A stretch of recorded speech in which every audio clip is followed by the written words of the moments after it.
when you look at free agency, Brad Holmes has not really made his mark in that side of things yet. I mean, yes, he brought in DJ Chark at a very team-friendly deal. But outside of that, relatively quiet on the free agent market.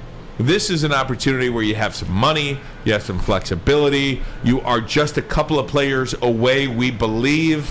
How bold do you want to be? So I'm asking people, give me your bold moves to improve this team right away and make them a Super Bowl contender. I want to start with you here.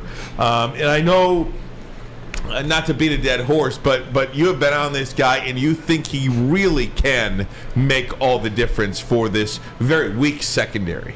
Yeah, 100%. You know, you're talking about making bold moves. My bold move is I'll stick with this so it can really be bold.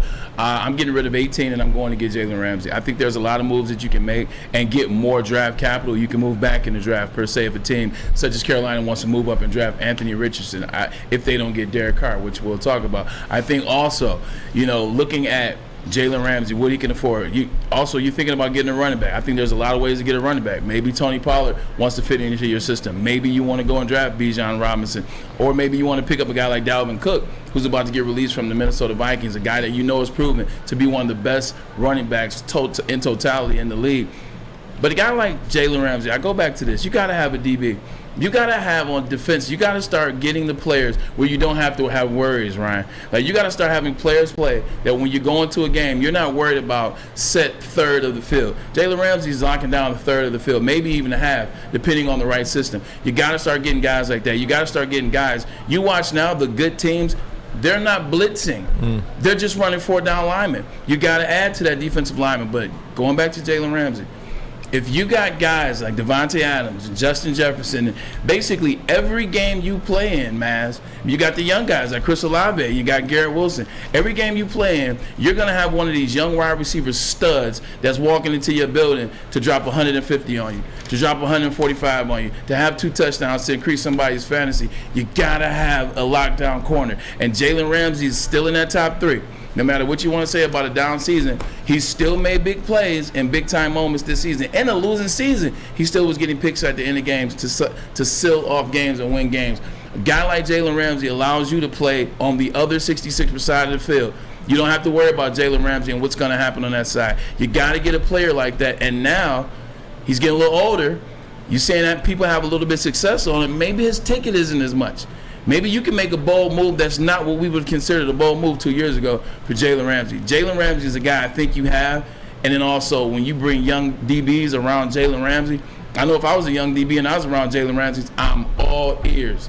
I'm watching everything that this guy is doing because he's been DB1 for the better part of 7 years now, since he was in Jacksonville and said he was DB1. I think it's a damn good move, and I think you're at a time where everything is working out for what his contract will be, what you might have to give up to get him, and where he is mentally to handle and coach younger players. I really like it. Maz, do you have a player or two that you'd like to go get? Bold move. I'm talking bold move, yeah. First of all, I want to keep Anzalone at linebacker. I'm a linebacker guy, all right? I'm a Lawrence Taylor guy. There's no Lawrence Taylors out there, but I do like a guy, Devin Bush. Devin Bush is out there. He's still got some tread on the tire. Bring him back here to Michigan. Put him in that Detroit in that second backfield there, Mike linebacker, outside linebacker, wherever he's going to fit, and let him help there. And then that avoids you from reaching for a guy that I don't know if the rookie linebackers that they're putting out there are lockdown. I just don't believe in them. So I would rather go get a Devin Bush and then concentrate on my offense in the draft, right? Also, James Bradbury. I know he didn't have a great Super Bowl. He got called on that holding at the end of the game, but James Bradbury is going to be available. So he might be a little bit of a cheaper option than what Braylon is going after on Jalen Ramsey. You might have to give up. You don't have to give up any draft picks to get Bradbury. You got to pay a little bit to get him. But I'd rather not give my draft picks up, Bray, for Jalen. I think he's good. I don't think he's as good as he used to be, and I just don't want to get stuck with a guy that's on the tail end of his career and pay a lot for him. You know, I understand. You're absolutely right. I mean, that is definitely a concern to have. The Devin Bush thing I like. I like Devin Bush. He'll be entering year 7 of his NFL year. He's been hurt a couple times, so he hasn't played fully, but he's a torpedo. Like we've seen Devin, when he's in there, he's locked and loaded. You saw him at the beginning of the season this year have some real success before he got hurt.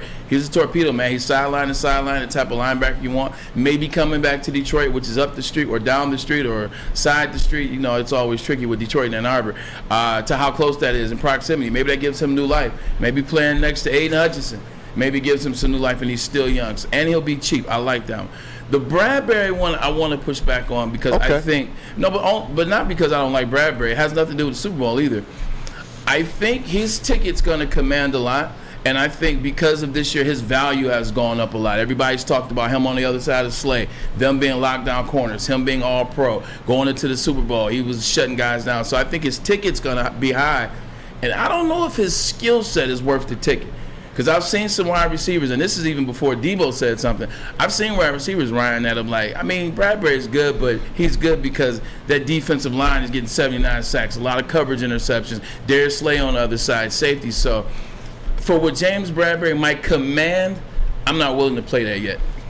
I'll give you two guys for me that I really want them to go after in free agency. Talking bold moves.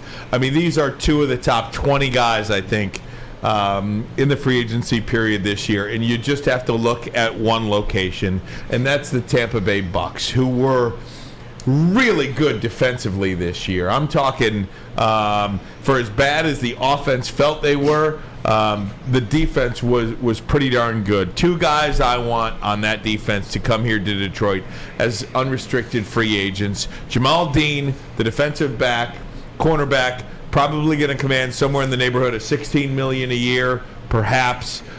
You are a mess in that secondary. That's why you hear about the Bradburys of the world. That's why you hear about giving 18 for Jamal or for Jalen Ramsey, because of how bad this secondary was this year. I think you pluck Dean back there, and you are better immediately. Also, I think you go get linebacker Levante David. 33 years old, give him a 2-year deal, $10 million a year, and let him work with these linebackers. Don't you want him around? Because look, the Lions are so freaking young. Don't you want a champion around them? Don't you want to just put a champion in that locker room? Yeah. Don't you want to put a champion in that room? Now, I know with an older guy, they kind of did that with Michael Brockers, and it did not work. I understand that. But Levante David, I feel like, has a lot left to give. To pluck him in the middle of that Lions defense, maybe a drafted defensive tackle, or even go out and get a defensive tackle through free agency. But those two guys, I think, help you at the second level, help you on the back end. And then, obviously, look, if you want to trade for Jalen Ramsey and sign Dean, go ahead and cut Jeff Okudah to save you $5 million. Yeah. In this salary cap, to me, it's all funny money. There are things, but you got to pay for it eventually. You will have to pay for it eventually, but when's the ticket due? We'll find out. Yeah. Maybe you do that stuff and you don't re-sign the quarterback Goff and you draft one. I'm not going down that road right now. But I just think you can really improve your secondary and your defense with those three moves specifically. But even if you don't trade for Ramsey, if you just sign Dean and Levante David from the Bucks, who are in salary cap hell, I think you improve yourself greatly right away. The two things I like about what you said are, one, you're talking about getting secondary and linebackers. You're talking about defensive players. That's where the Lions were weak last year. And I like what you said. I like Dean. I didn't even think about Dean. That's a great idea. It's a great concept. I mean, Dean, he'll be more expensive than Bradbury. But 4 years younger, too. Exactly. 4 years younger, has the same amount of production, if you will. How old is he? 26 in September, as opposed to 30. Right. But the thing I also like about Levante David, 33 years old, but that doesn't matter. Guy can still play. Guy can still command. Guy can still go out there and get 125, 30 tackles. But what it is, Ryan, it's that invaluable knowledge. Like, now that we're looking at the Lions through the lens of, oh, you know what? Man, 9-8 last year. They almost made the playoffs last year. Look at the draft capital this year. Look at how he's drafted. Look at what the money they've saved. Now we're looking at the Lions like they're going to take that next step. When you take that next step, you want to have guys around that have been there. And not just guys like Michael Brockers. Like, yeah, Michael, they went. But Michael wasn't a leader when they were doing those things out there with the Rams. Jared Goff was a quiet leader, and that was a long time ago. You want guys that have won. You want guys that have that I've been there, I've won, I know what it takes. Levante David, last time I checked, his defense beat Patrick Mahomes. Now, they were down their tackles, but that defense was incredible in that playoff. So that's a guy I love that pick. Because now you want to surround these young guys, you got to have those experienced players, not coaches. You got a ton of experienced coaches that have played, from Hank Fraley to, Antoine Randall L to Mark Brunell. We get that. But you want players. Because players are the ones hanging out with players. Players are the ones that are in those meetings. Players are the ones that are on the phone after practice. Man, coaches on some BS today. Oh, that's kind of how it goes sometimes, but this is how you play the game. You need those guys around the locker room now. Hey, listen, I want to pluck another guy from the Philadelphia Eagles, and Chauncey Gardner-Johnson. Safety. I know. Safety is safety. But he is an overachiever. He is in your face. He is like Jalen Ramsey to me. That tackle he made in the Super Bowl on Pacheco was amazing. I mean, I really like him. 25 years old. I think they stole him from the Saints. And they did. And I think that's a guy I'd put him maybe at the top of my list. The only problem with that, and I agree with you, the only problem with that is that you feel like you are somewhat comfortable there with Tracy Walker coming back and Kirby Joseph. I get it, but I'm not comfortable with Tracy Walker, although I love him as a guy. Yeah. He's a terrific guy. And what's wrong with him being a third? Or I don't know, you move people around, you put good people on your defense. Yeah. That's it. This kid's 25. Yeah, he'll be 25. He's a heat-seeking missile, man. As is on to something around Ermanni. Pretty good stuff. We can continue the conversation.